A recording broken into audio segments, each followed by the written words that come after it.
Muy buenas tardes. Felices de poder estar de nuevo con ustedes. Una vez más, quien les habla, Mimi Prado, y con la grata compañía de nuestro analista Fausto Amador Arrieta.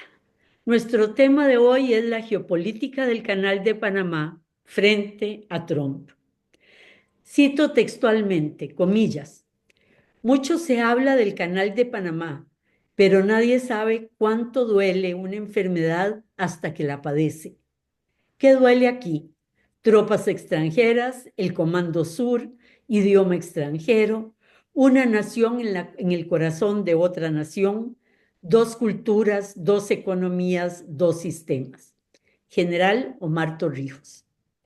El siglo XX es para los panameños el siglo de grandes traiciones, porque las hubo, pero aún más importante de las grandes luchas económicas algunas, pero sobre todo las más importantes luchas nacionalistas contra el colonialismo en la zona del canal y contra el neocolonialismo en el resto del país.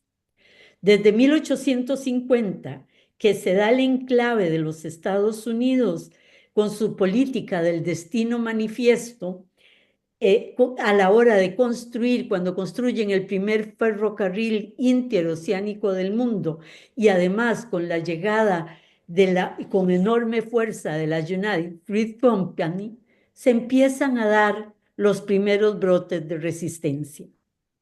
Pero es en 1903 que se da la firma del infame tratado Hey-Bunun-Varilla. Digo infame porque este es firmado por un abogado francés en el nombre de Panamá y hace entrega de esa nación. Es un siglo lleno de luchas económicas nacionalistas y dentro de ellas sobresalen algunas realmente hermosas, como la Operación Soberanía de 1958, que termina con la siembra de banderas y siembra de banderas en 1958 y 59. Ya Fausto hablará sobre estos hechos. Quien siembra banderas recoge soberanía. En 1964, con la represión bestial contra una de las últimas reivindicaciones de la bandera panameña, se da un parteaguas y se inicia el principio de la reivindicación de Panamá. Pero, ¿qué consecuencias trajo el canal para Panamá? Primero, el canal desmembró Panamá, lo partió en dos partes y dejó incomunicado a una parte del país con la otra, ya que los panameños no podían transitar en la zona americana. Hasta 1936, Estados Unidos autorizó a Panamá a construir una carretera para unir la ciudad de Panamá con Ciudad Colón.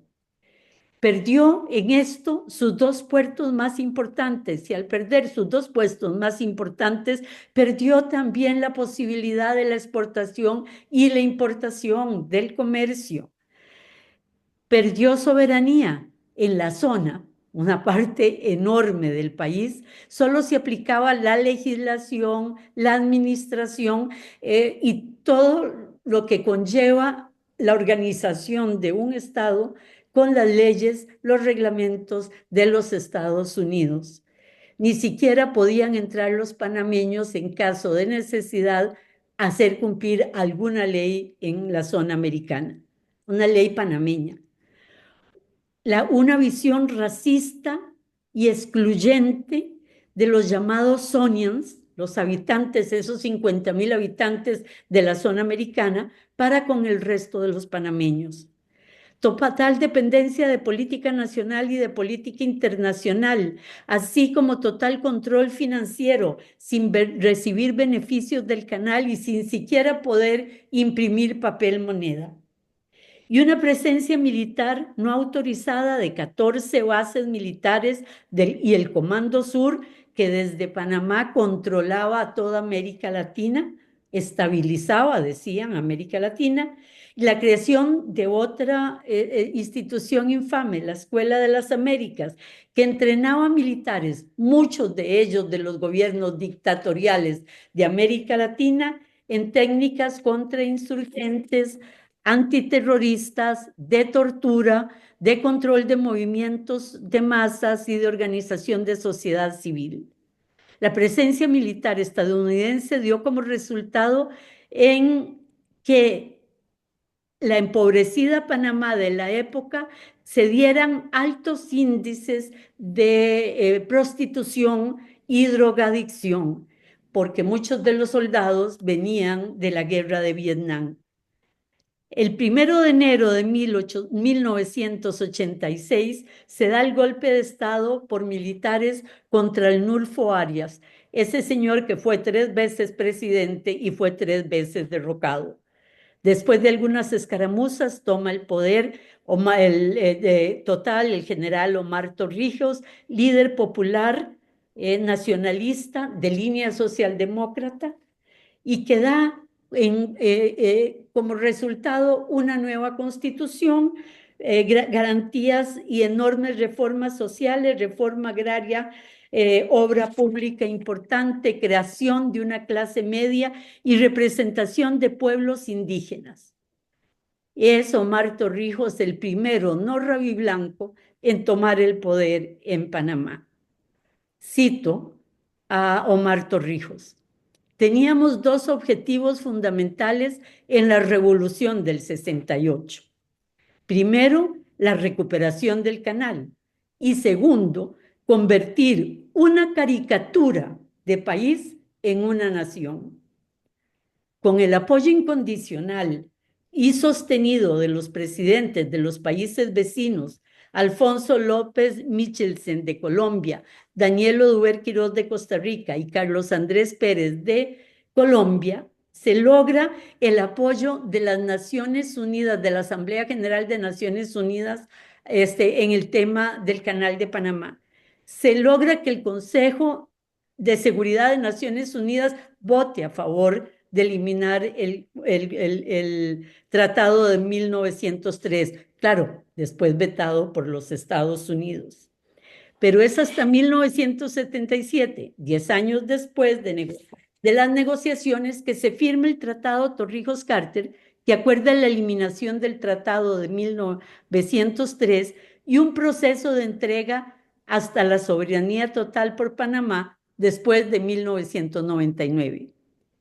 Pero también se ven obligados en esa misma firma a aceptar la enmienda del senador de Concini, una espada de Damocles sobre Panamá, que permite a Estados Unidos intervenir sin considerar que la neutralidad del canal está comprometida. Como parte de la dominación cultural que mantenían los Estados Unidos, siempre dijeron, y los mismos panameños lo aceptaban, que Panamá era incapaz de operar el canal. A partir del año 2000, Panamá administra con total eficiencia el canal y ha invertido alrededor de 6.700 millones de dólares en triplicar el tamaño original con 2 nuevas esclusas modernas y eficientes. Los beneficios económicos del canal se notan en los avances del desarrollo económico, social y cultural de Panamá. Pero de nuevo, Panamá enfrenta una encrucijada. Ya no es la de padecer de la confrontación geopolítica y ser parte de ella, sino se enfrenta a esta nueva guerra comercial iniciada por el presidente Trump.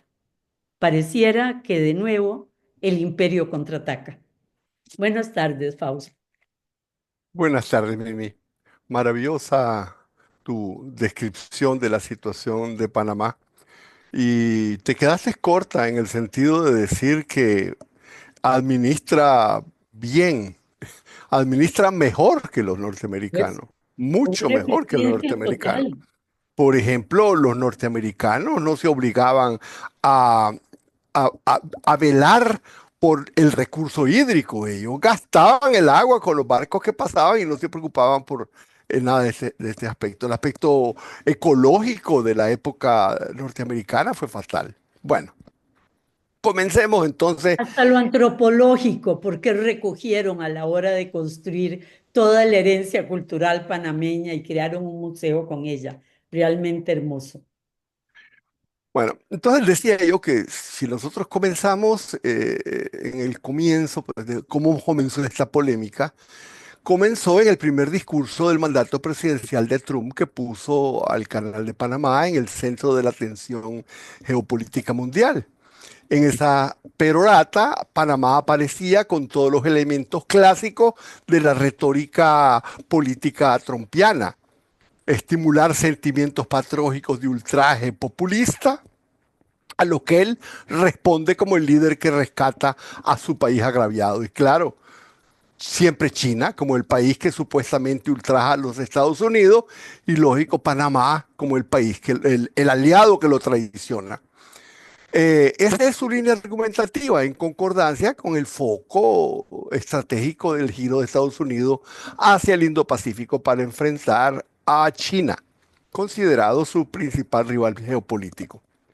Bueno, ya vimos lo que dijo Trump. Dijo que Carter le había entregado Panamá, eh, la soberanía del canal a Panamá, y que Panamá cobraba tarifas discriminatorias contra los barcos norteamericanos, y que además había entregado el canal a los chinos con 2 puertos concedidos a una empresa situada en Hong Kong, y que estaban a la entrada y la salida del canal. Ese fue su alegato. Que habían El muerto de miles de norteamericanos construyendo el canal, que no es cierto. 352 murieron. Yo traté de averiguarlo. Existe un récord porque ya cuando construyeron el canal había estadística. Ese fue su alegato. Eh, Y él dijo: nosotros le dimos el canal a Panamá, no a los chinos. Entonces, si no, lo vamos a tomar de nuevo, y si no, y que nos lo entreguen sin hablar mucho, sin decir muchas palabras. Marco Rubio fue a Panamá a poner un ultimátum al presidente Raúl Mulino. Le dijo que Estados Unidos iba a tomar medidas necesarias, y bueno, prácticamente ahí terminó todo. Así fue como Panamá se puso en el centro de la atención internacional durante las primeras semanas del segundo mandato de Trump. Pero en la medida en que otras regiones del mundo han acaparado de forma formidable la atención pública y han tomado relevancia política, en esa misma medida ha ido bajando la temperatura mediática de las amenazas de Trump de poner el canal de Panamá bajo control directo de los Estados Unidos. Bueno, los arrogantes desplantes pendencieros de Trump, emitidos sin motivo ni provocación, arriesgan comenzar a despertar de su sueño antiguos resentimientos patrióticos, nacionalistas, enterrados en la historia de toda América Latina. Manifestaste en Panamá, me pareció leer en alguna parte que quemaron efigies de Trump y Marco Rubio durante la visita. No, no salió mucho en la prensa de eso. El presidente de Panamá reiteró que la propiedad del canal no era negociable. Parece que los sindicatos organizaron protestas, pero bueno, el agua no ha llegado al río. Pero ese desplante arrogante de fuerza de Estados Unidos se está convirtiendo en un factor político de convocatoria nacionalista en América Latina. Las amenazas infundadas contra Panamá ponen a Estados Unidos en la precaria posición reputacional de nuevo, un invasor, un agresor, lo que ha sido siempre durante toda la historia de América Latina. Bueno, por eso, aunque otros escenarios mundiales hayan hecho que la mirada del mundo se aparte de Panamá, estamos tratando de rememorar el significado histórico y el lugar que ha ocupado el tema del canal interoceánico en el imaginario colectivo, tanto de Panamá como de Centroamérica. Voy a tratar de no repetir mucho lo que vos brillantemente dijiste, pero bueno, voy a comenzar desde el comienzo. Panamá es el territorio más estrecho de América entre los dos océanos. Y esa angostura ha sido su principal riqueza natural desde la colonia. donde otros países tienen minerales, inmensos territorios, grandes civilizaciones, la riqueza, la fortaleza de Panamá ha sido la estrechez de su territorio, que lo convierte en el facilitador por excelencia del transporte de mercaderías y personas y culturas entre los dos océanos. Desde la colonia española, el territorio de lo que es ahora Panamá se estructuró política, económica, cultural y socialmente antes que cualquier otra cosa como ruta de paso entre el Atlántico y el Pacífico. En 1513, Vasco Núñez de Balboa descubrió que Panamá era la menor distancia que separaba los océanos. Eso fue todo un descubrimiento. Stefan Zweig dijo que fue uno de los momentos estelares de la humanidad. Bueno, a partir de ese momento, Panamá se convirtió en el sitio de paso obligado para todo el comercio entre Atlántico y el Nuevo, ¿cómo Pacífico de somos América. Occidente? Una maravillosa comunidad. Se ha probado que los indígenas latinoamericanos habían descubierto eso y así se comunicaban entre los distintos imperios originales. Claro, tampoco Colón descubrió América. Exacto. Carlos V llegó a pensar en construir un canal para barcos y ordenó diseñar la ruta. La guerra de 30 años en Europa impidió que España lo intentara siquiera y luego desapareció su fuerza. Pero eso no impidió que a través de Panamá se concentrara todo el comercio entre Europa y el oeste de Latinoamérica. Por la bahía y ciudad de Portobelo pasaba todo el oro y la plata de Perú, Bolivia y Ecuador, así como las mercaderías que iban de España a los países americanos de la costa del Pacífico. Y entonces, entre 1600 y durante 140 años, Portobelo fue uno de los puntos de comercio más importantes del mundo y se convirtió en zona de pugna geopolítica entre Inglaterra y España. Y entonces Portobelo fue atacada, sitiada, saqueada una y otra vez por todo tipo de piratas. Parece que hay uno famoso que murió ahí, que ahí está su tumba. Y por buque británico. En 1739, durante la guerra entre Inglaterra y España, Portobelo fue tomada por un almirante inglés y hasta ahí terminó la importancia que tenía Panamá en esa época, ya que España cambió el sistema que tenía de tráfico comercial marítimo y dejó de pasar las cosas por Portobelo. Panamá perdió desde entonces por 100 años su importancia estratégica comercial. Eso cambió, vos lo mencionabas como el destino manifiesto, pero no tuvo mucho que ver exactamente el destino manifiesto. En 1848 se producen dos fenómenos. Uno, Estados Unidos le arrebata California y toda la mitad de México a México. Y otro, se descubre oro en California. Y entonces cuando llegó la fiebre del oro y la expansión de Estados Unidos hacia la costa oeste de los territorios de California que le había arrebatado a México, se descubrió otra vez que la angostura de Panamá y de Nicaragua eh, cobraba gigantesca importancia porque ahorraba el tiempo y el esfuerzo de pasar de la costa este de los Estados Unidos al oeste, de 6 meses a menos de 40 días. Todos conocemos cómo la lucha por el control de esa vía de tránsito, como se llamaba en Nicaragua, terminó en la guerra de los filibusteros, en la lucha de Nicaragua que terminó en una lucha centroamericana y en la real posibilidad que hubo de que Centroamérica pudo haber sido perfectamente tomada como estado del sur de los Estados Unidos. Pero bueno, no nos vamos a meter en eso. En Panamá, la fiebre del oro de California ofreció una gran rentabilidad a la construcción de un ferrocarril que conectara los océanos.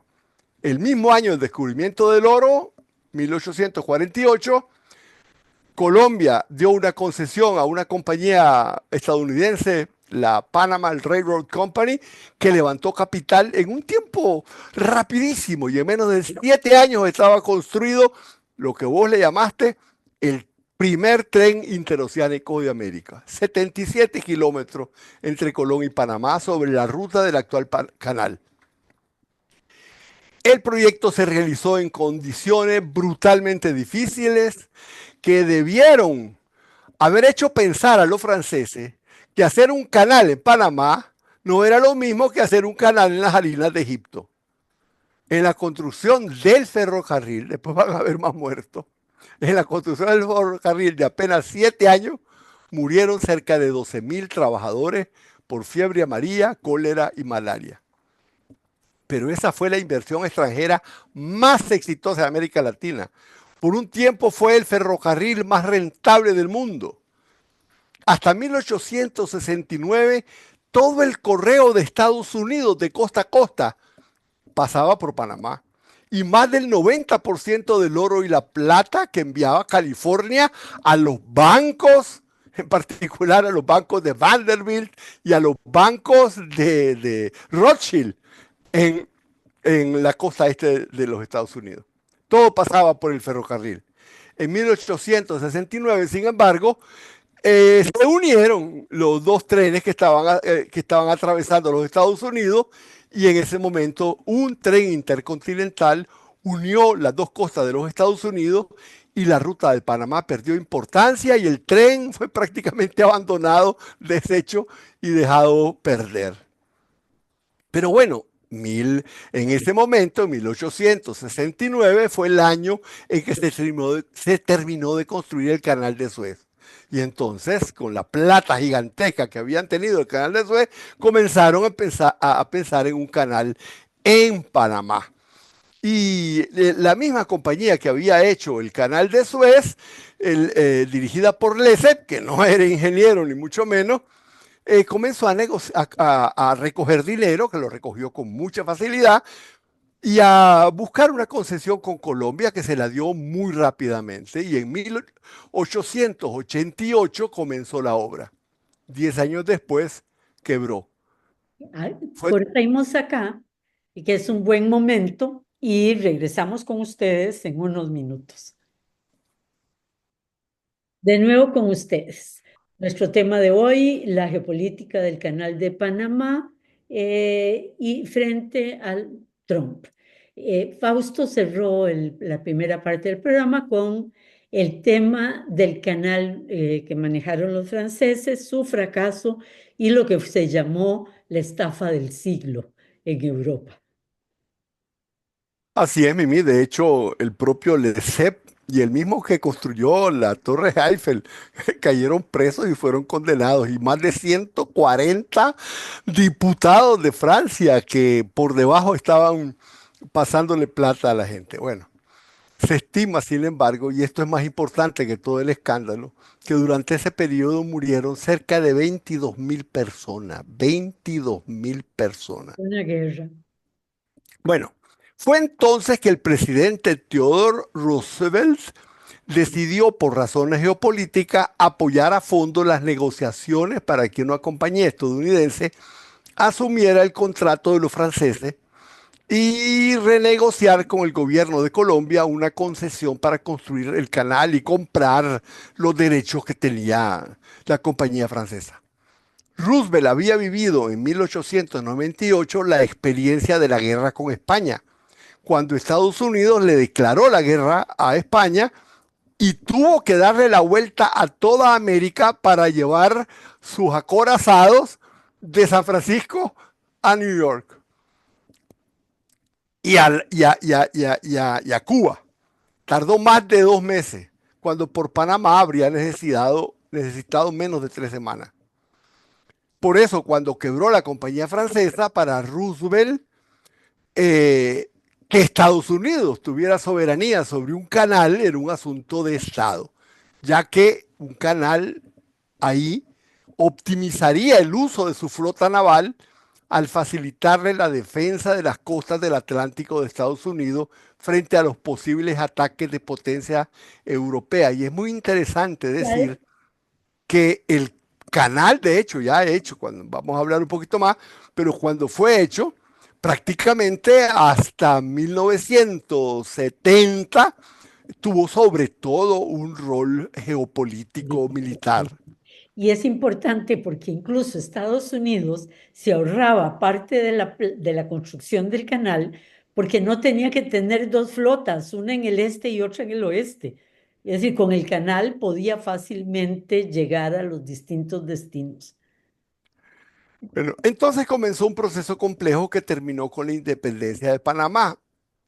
Cuando el Congreso de Colombia se negó a ratificar la concesión que había dado el presidente de Colombia, Estados Unidos apoyó la independencia de Panamá.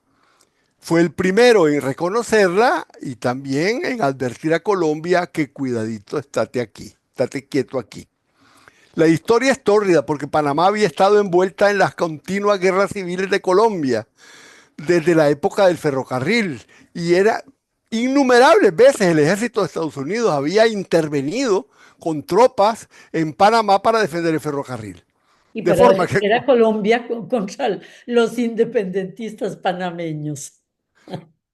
de forma que la construcción del canal fue también la formación política de Panamá, que se convirtió al mismo tiempo en independiente y neocolonia, bajo patrocinio y protectorado estadounidense que ejerció total control a lo largo y ancho de los 82 kilómetros del canal y 16 kilómetros de ancho, 8 kilómetros a cada lado. El canal fue comenzado a construir en 1904 y en 1914 se inauguró. El proceso de construcción fue concebido y ejecutado mucho más eficientemente que los franceses y se tomaron medidas para prevenir malaria, fiebre amarilla y cólera.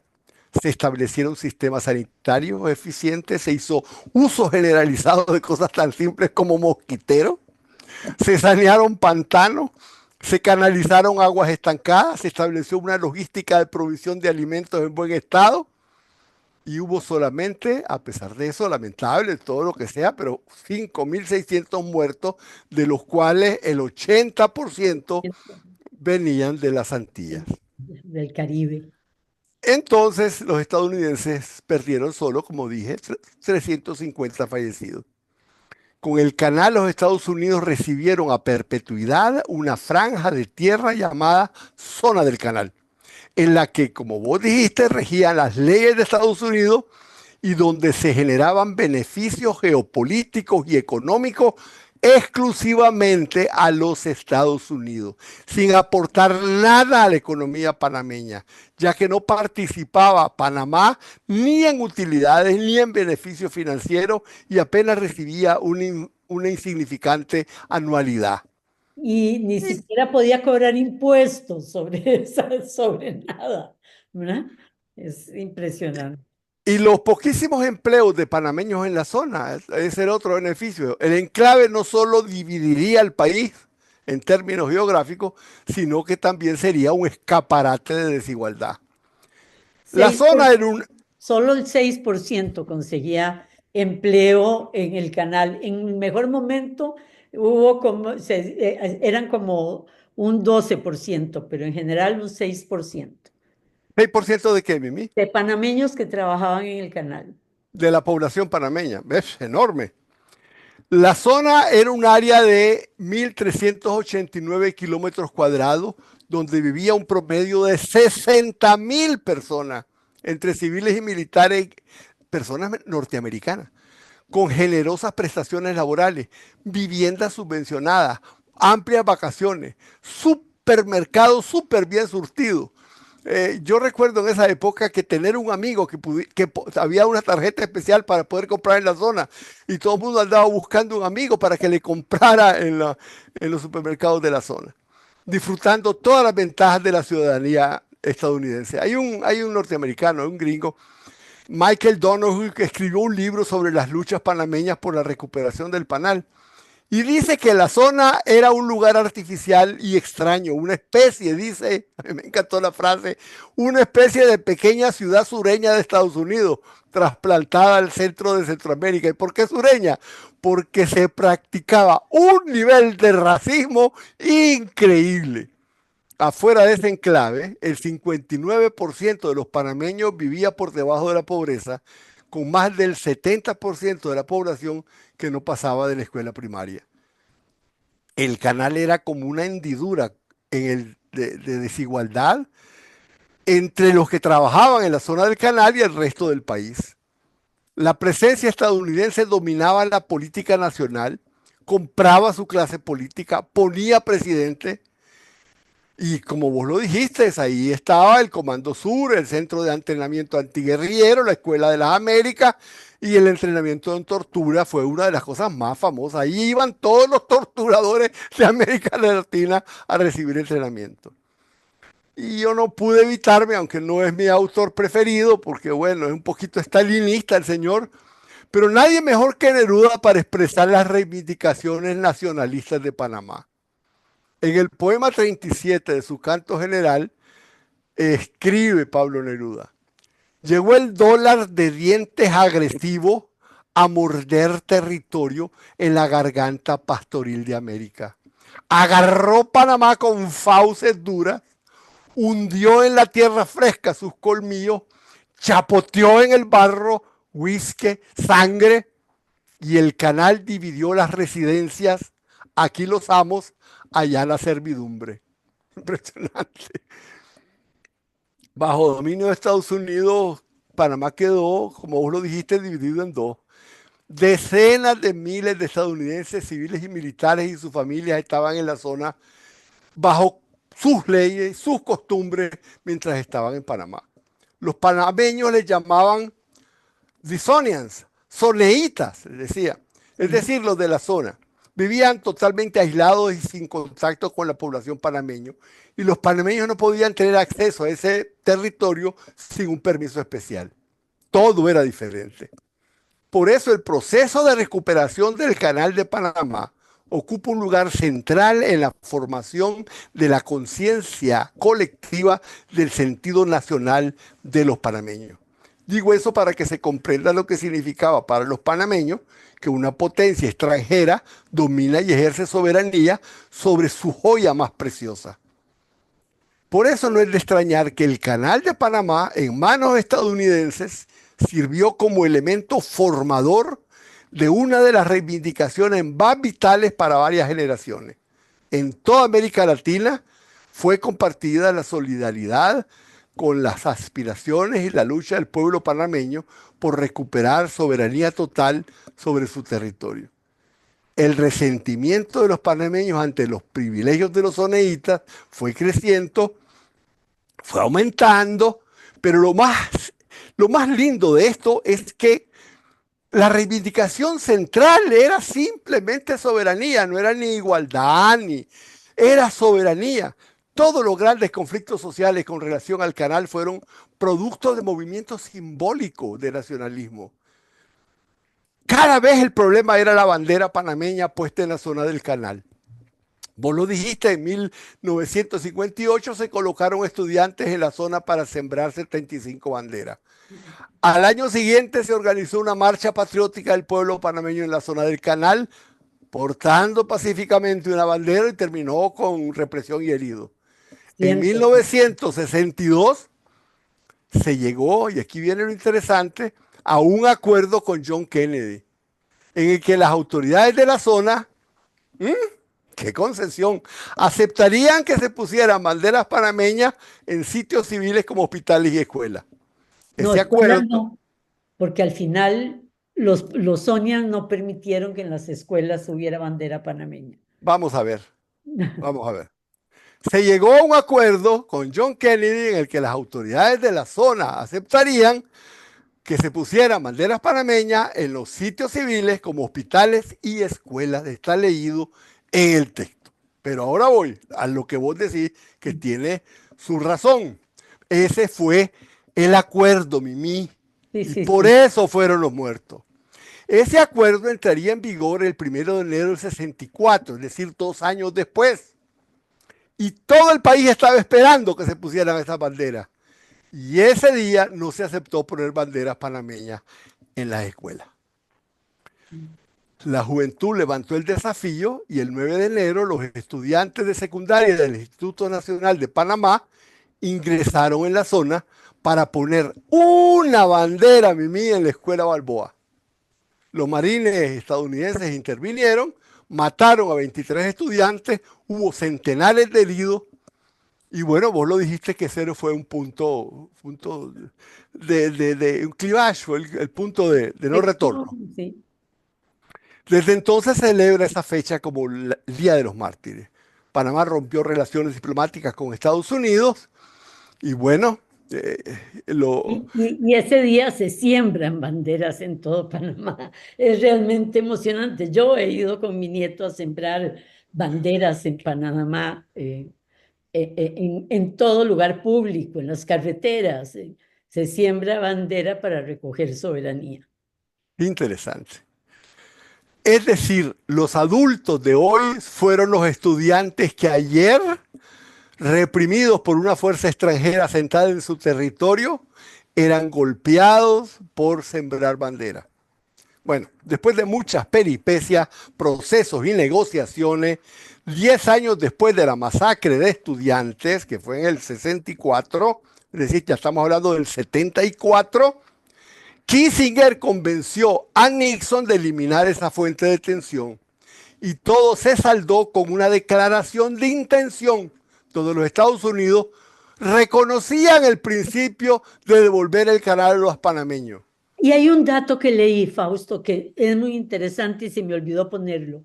Los misiles hipersónicos hicieron que militarmente no fuera tan importante el canal de Panamá, porque se podía llegar a Europa, a Rusia, donde fuera con misiles, ¿verdad? Y no tenían que ser los buques dando la vuelta por el canal el que llevaran las fuerzas. Entonces, si geopolíticamente para la guerra no era tan importante, Kissinger vio la necesidad de aflojar ese nudo de tensión.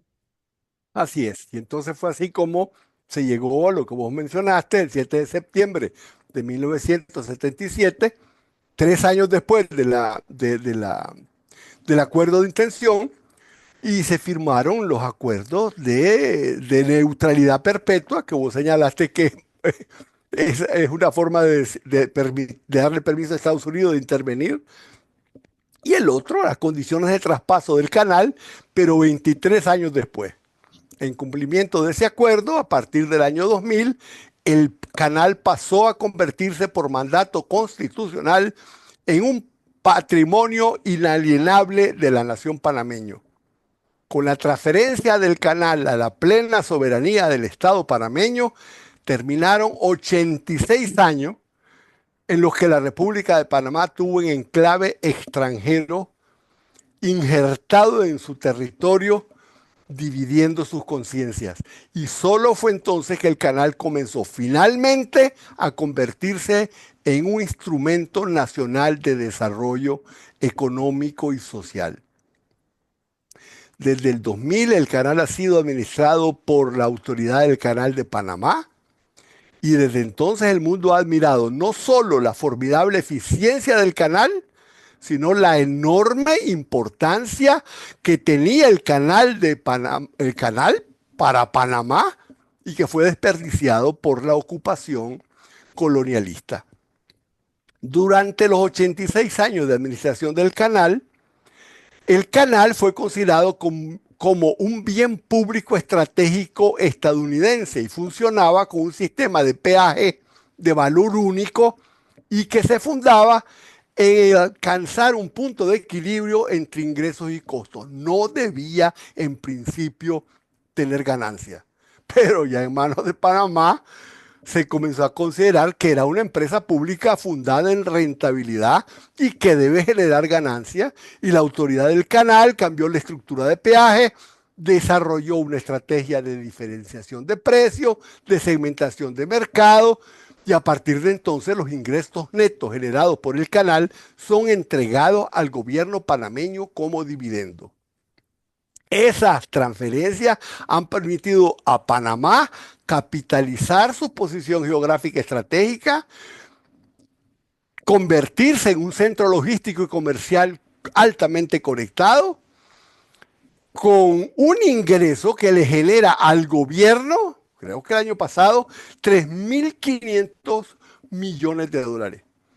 Al gobierno. Adicionalmente se comenzó a grabar los usos del agua dulce y demás servicios provistos por todos los buques que pasan. Y solo eso genera 160 millones de dólares al año. El ingreso adicional para la economía panameña y para el Estado fue como un choque eléctrico que desató un tremendo impulso al desarrollo económico, como una espiral nunca vista de corrupción, como era de esperarse. Y bueno, cosas espantosas también se han visto en esa época. Es decir, el aprovechamiento social del canal de Panamá todavía está por verse enteramente. No, pero sí hay avances en Ah, sin salud, duda, educación, comunidades, etcétera, realmente impresionantes. Pero sin en duda, Mimi. pocos años los índices de Panamá dieron un salto hacia adelante importantísimo, ¿verdad? Sin duda, de hecho, han alcanzado y en algunas cosas superado el avance social de Costa Rica. Pero Vacunación nos dejaron atrás, en salud nos están dejando atrás, etcétera. sin duda alguna. Pero yo sigo pensando, comparando con otros países de América Latina que no tienen este tipo de ventajas, que la gran desigualdad que también existe en Panamá se ha recrudecido. No es El cierto. cana- el que- y entonces el uso social realmente redistributivo del canal está muy por debajo de lo que podía ser. El canal contribuye casi el 30% de los ingresos anuales del gobierno. Participa con el 8% de la creación nacional de riqueza y representa el 16% de las exportaciones. Genera 55.000 empleos directos e indirectos. Bueno, con esa rentabilidad fue fácil para Panamá encontrar financiamiento para las labores de ampliación de las otras dos esclusas que hicieron.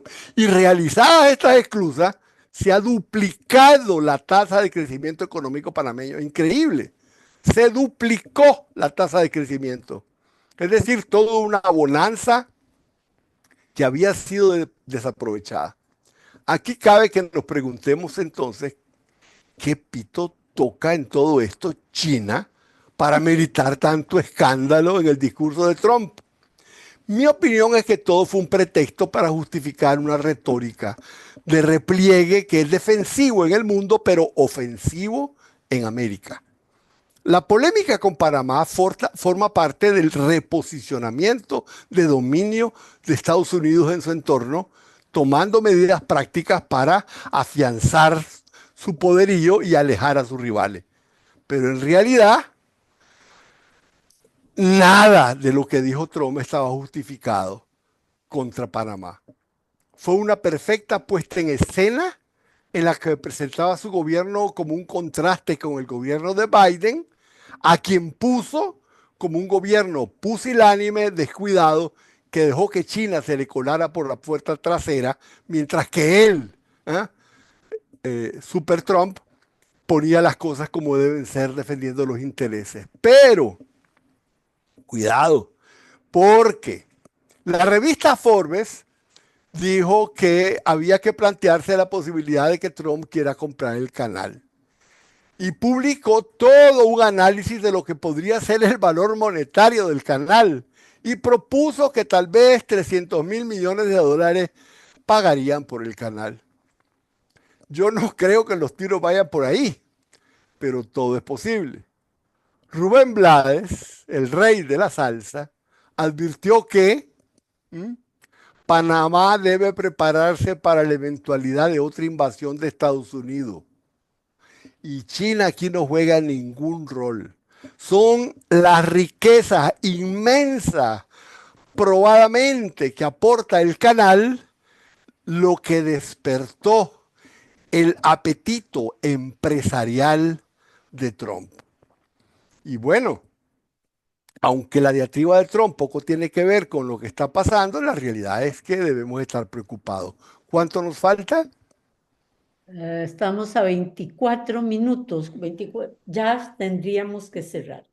Bueno, entonces cerremos aquí. Podemos decir que, El, el negocio que puede significar el Canal de Panamá y el pago de las deudas de Estados Unidos.